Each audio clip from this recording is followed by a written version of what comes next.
صحیحین کی حدیث میں آیا ہے کہ ایک شخص نے قصد کیا کہ آج رات میں صدقہ دوں گا، لے کر نکلا اور چپکے سے ایک عورت کو دے کر چلا آیا۔ صبح لوگوں میں یہ باتیں ہونے لگیں کہ آج رات کوئی شخص ایک بدکار عورت کو خیرات دے گیا۔ اس نے بھی سنا اور اللہ کا شکر ادا کیا، پھر اپنے جی میں کہا آج رات پھر صدقہ کروں گا، لے کر چلا اور ایک شخص کی مٹھی میں رکھ کر چلا آیا۔ صبح دیکھتا ہے کہ لوگوں میں چرچا ہو رہا ہے کہ آج رات ایک مالدار کو کوئی صدقہ دے گیا۔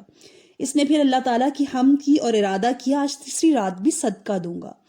دے آیا، دن کو معلوم ہوا وہ چور تھا، تو کہنے لگا خدایا تیری تعریف ہے، زانیہ عورت کو دیے جانے پر بھی، مالدار شخص کو دیے جانے پر بھی، اور چور کو دیے جانے پر بھی۔